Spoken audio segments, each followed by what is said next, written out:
Welcome to the Deep Dive. Today, we're really plunging into a pretty fascinating conversation.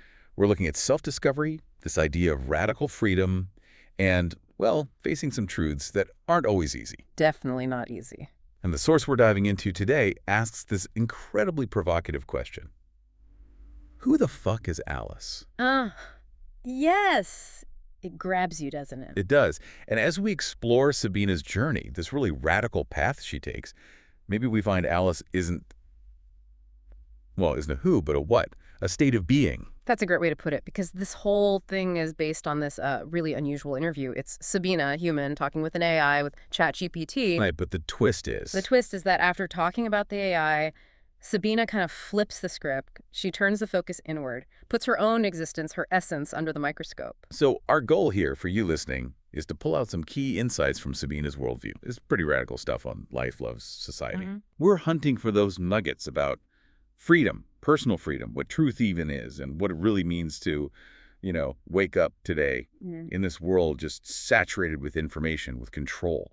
And the source itself describes it as, let me get this right, existential self-unveiling, like stripping away the ego, but also with biting humor and a touch of metaphysical chaos. Love that description. Okay, let's unpack it. Let's do it. So it kicks off right after this long chat about ChatGPT. Sabina just declares, okay, now it's my turn, ready to dissect my own being. Yeah, and the original show, the source material, it aimed for that balance, that deep, raw self-exposure, but keeping the sharp wit, that bit of metaphysical fun in there too. It's clear she's not messing around. She has this core belief that truth is uncomfortable, raw, and real. And precisely because of that, liberating. That's the crucial part. Exactly. She says, only the truth hurts, yet truth is also something humans can handle. Yeah. Which is, wow. It is. It implies that facing the hard stuff, not dodging it, that's the actual way to freedom. That's a bold stance, isn't it?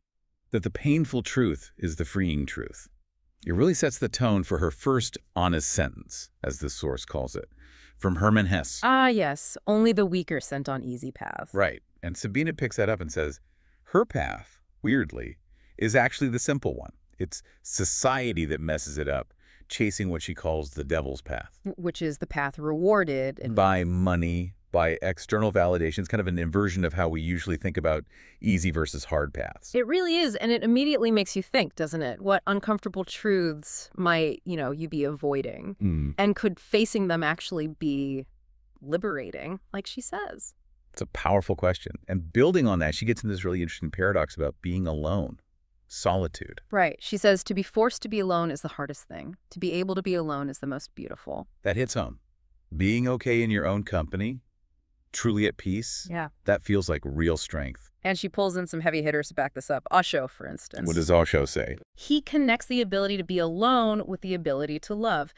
The idea is if you can't stand on your own, truly, how can you genuinely love without needing something back, without dependency? Interesting. It's not about needing someone to complete you. Exactly. And Leonardo da Vinci apparently said something similar, and when you are alone, you will be entirely your own. Wow. Sabina frames her whole journey as a decision born out of love, because her happiness, her joy, it comes from inside her, so nobody can take it away. So the core insight there is that real love grows from wholeness, not from neediness. Precisely. It's not about filling a gap. And she tells this amazing story to illustrate it. Yeah. About a dog. Oh, yeah, the wild dog anecdote. It's great. So she walked this dog, apparently quite difficult, but she did it with no collar, no leash. You do treats even. Nothing conventional.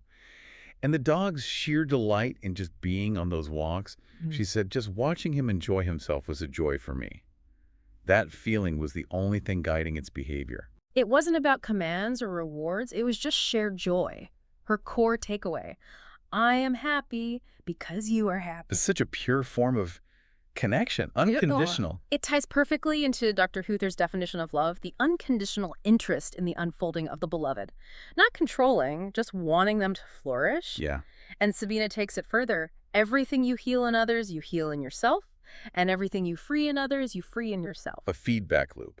A give and take, she calls it. So self-improvement isn't just navel-gazing. It's tied to how you engage with others. Helping them find freedom helps you find yours. That really challenges the typical definitions of love, doesn't it? What would it actually look like to love without wanting something back, without needing control. It's a radical thought, and Sabina knows this way of being, this self-sufficiency, can make her seem, well, the source uses the word eerie, unsettling. Why eerie? Because people who operate through, violence or pressure or coercion, they might see her approach as weak. But she says it's just a different energy, rooted in freedom. So real strength looks different. It's quiet, maybe? Doesn't need to dominate. That seems to be their idea. And she claims this kind of love, it breaks every hierarchy, turns subordinates into allies. Which would definitely make rulers fear it. Absolutely. She flat out says her energy isn't a danger to her, but for the system itself. That's huge. The system itself. And she backs this up with another story about an indigenous man, an Indian as the source calls him. Okay. Someone asks him to work for 2 weeks, promising he can relax by the lake afterwards. And his response, What did he say? I can already sit by the lake and enjoy myself now. Why should I work for you? Brilliant. Right. Sabina says that mindset is the threat. Systems built on making you buy stuff, consume entertainment, they cannot deal with people who need nothing. They have no leverage. None. And Sabina didn't just talk about this, she lived it.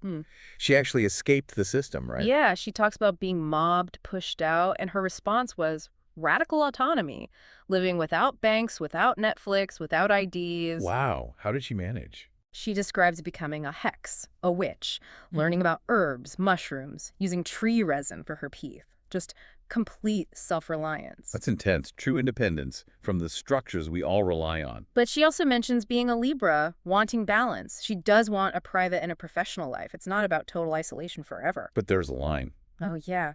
She says if forced to choose between that system life and her authentic self, she'd die for this woman, die for who she truly is. That's a powerful commitment to self. It really pushes you to think, what in my life is driven by what I think I need versus what I genuinely want? And how much freedom are we, trading away for convenience or comfort? Okay, so she critiques the system through her life choices, but she also critiques, well, the justice system directly. Oh, she does not hold back there. Calls modern courts an act of aggression against every living being. Whoa. Says they're designed to create injustice for profit.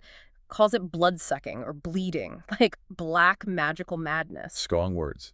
Does she offer an alternative?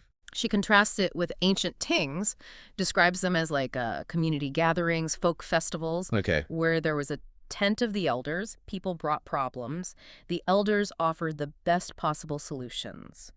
A constructive development, she calls it. So focused on solutions, not perpetuating conflict like she sees today. Exactly. She sees today's system as almost feeding on problems, which leads to her really controversial idea about the devil as a puppet master. Uh-oh. Where does this go? She suggests this devil figure directs, well, everyone whose job relies on problems. Doctors, priests, soldiers, businessmen, and lawyers, jurists. Because their existence depends on conflict or illness or problems. Yeah. She states it baldly. Everything that exists lives not from solutions, but from problems. That's a pretty cynical take on, well, a lot of professions. It is. But she thinks ordinary people, the gewöhnliche Volk, would be ready for the old way, the spirit of the Tangs. But the system itself needs conflict, needs ill health, to keep going. It provides work for these warriors of darkness, as she puts it. Warriors of darkness. So she really sees a kind of intentional perpetuation of problems. It seems that way. It's a perspective that suggests what we might label evil isn't some external force, but something generated within human systems, maybe human minds. That's a heavy critique of our institutions. Does she offer any hope? Or just the critique? How do you deal with seeing the world that way? Well, she's very clear that waking up to this stuff, it's not something nice. Doesn't sound like it. She uses the Matrix analogy. Tubes out, oatmeal in. It's jarring. Often, she says, it isn't even a choice. It happens when things get so bad, so catastrophic that the old ways just, nothing works anymore. So crisis can trigger it. A forced awakening? Yeah. The insight being that real change often comes from hitting rock bottom, in a way. So how do you stay sane if you see the world like this? She has a metaphor for that. Brain building and heart building. Okay.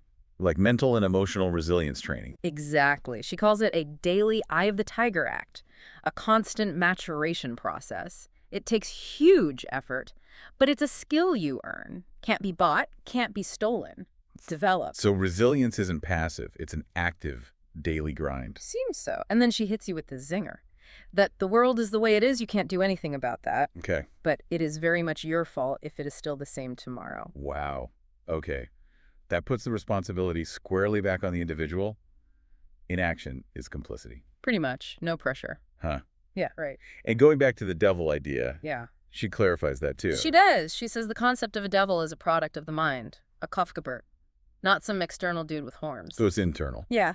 She points out ancient faiths talked about great spirit or nature, not these malevolent beings.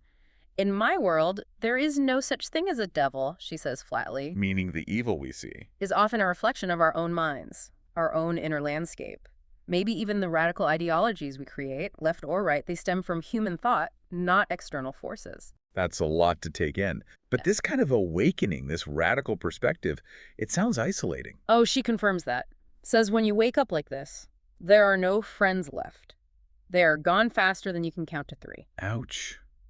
Why? Because you've changed too much. Maybe they can't handle the new you, or maybe the relationships were based on the old illusions. But she argues this solitude, this is where true freedom actually starts. You become a star, maybe, lighting the way because you're not dependent anymore. Shedding dependencies means shedding relationships based on them. Yeah. That makes sense in a harsh way. And it leads to her final, really raw point about trust. Which is? Trust no man unless it is your father, and even then, think twice about it. Whoa.